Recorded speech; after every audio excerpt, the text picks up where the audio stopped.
here we go. Finally got the batteries working after an hour.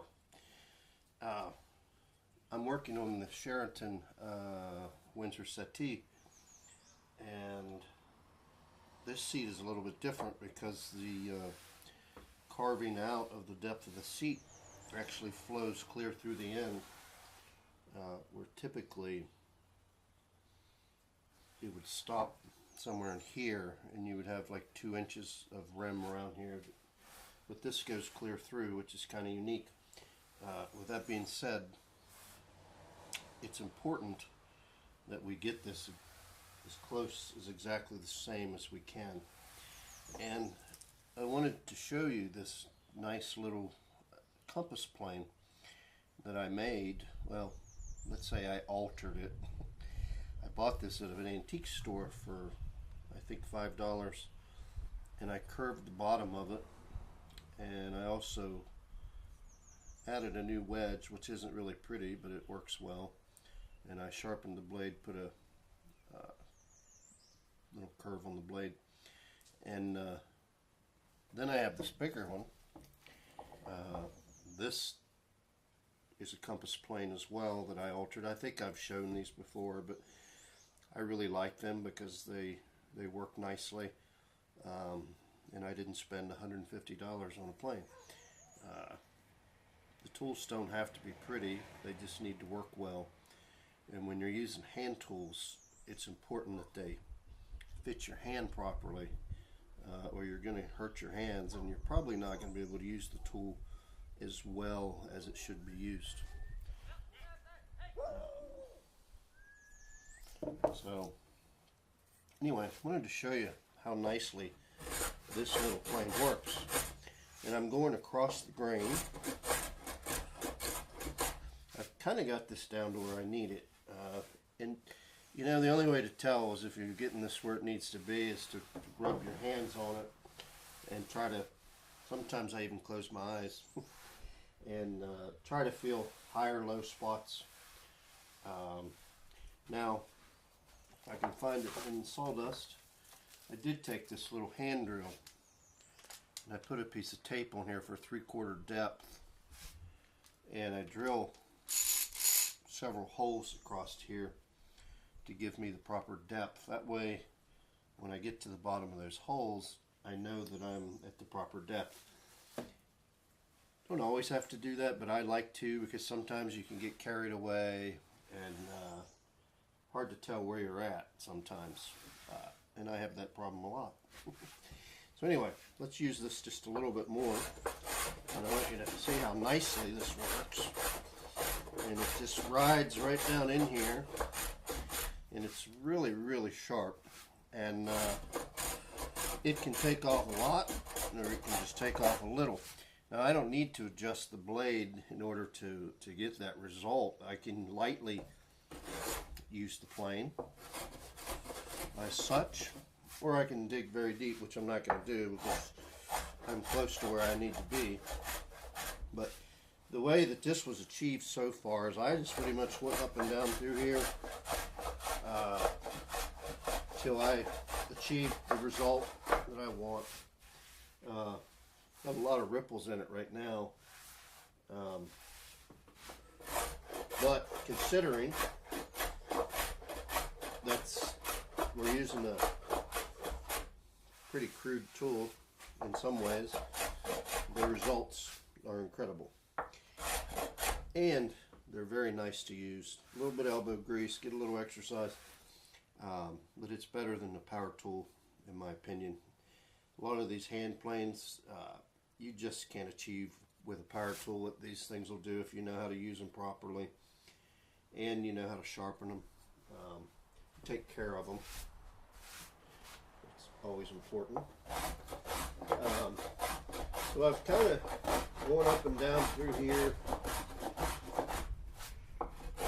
I had a sight line here, which I've pretty much deteriorated, but we still have a sight line here, and I don't want to go past this sight line, and I don't need to go exactly to it, because what I'm going to do is this is the front of the settee. It's going to get curved under, and we're going to slope this like so. I don't know how much. I can't tell on my picture, but I don't think it's much. It's almost flattens back out, but not quite. It's got a wee little bit of a roll, and then once I'll put this line back in here. It comes in and curves back. I'll cut this out, and then the whole underneath of this gets rounded.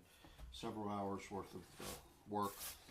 I'm about finished with this compass plane, and the next tool that I'll transfer over to is the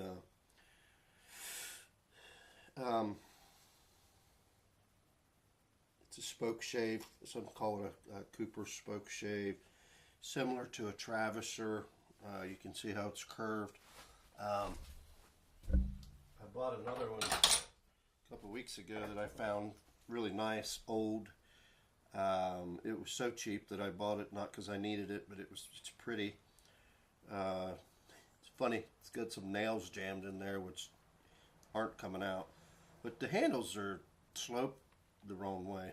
So I'm curious what this was used for, is you can't get down in there like such. So I'm thinking, I'm not sure what it was used for, but it's really sharp, and I think I paid $3 for it, so it was worth it. So what'll happen is this this tool, what we'll do, and I've actually got another one somewhere here.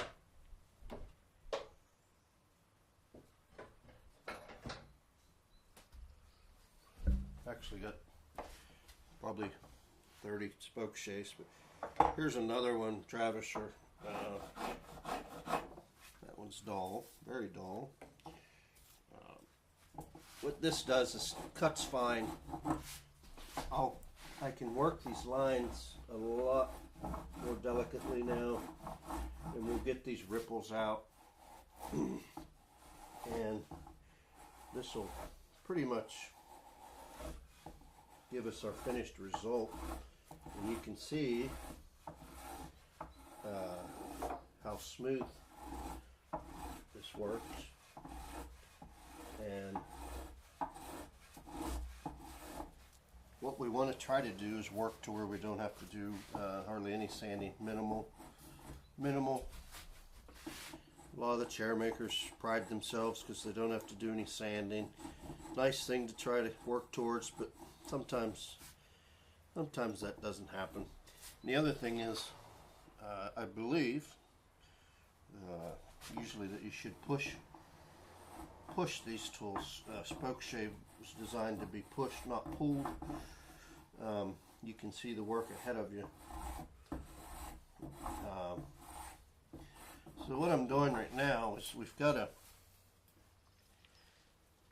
gutter here that I kind of overdid just for aesthetics. So I want to work around here, but we don't want to get rid of this. We also don't want to see any lines there. So you just slowly take your time. We're not looking for instant gratification by any means. When you go down through here and just really clean this up as much as you can.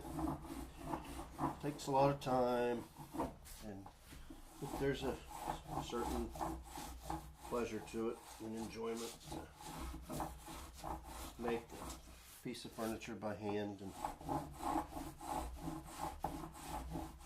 work through all the steps in order to do that. So,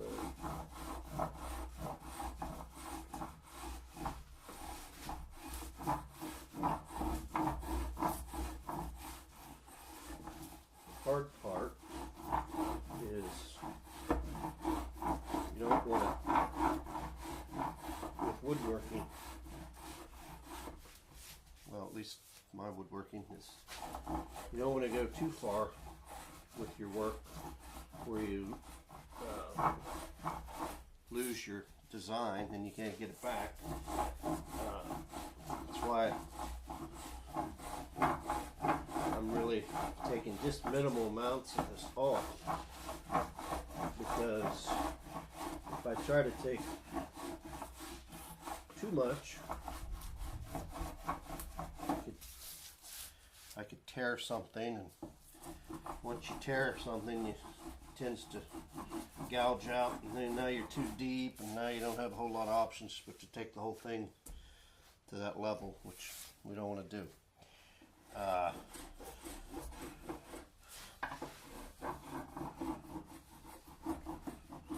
Anyway, just wanted to show you that quickly. So we have a compass plane traverser. Here's a very old Cooper's spoke shave that was actually used for shoemaking. Works nicely as well. And again, we're not taking off a lot. And the end result is a lot of nice shavings.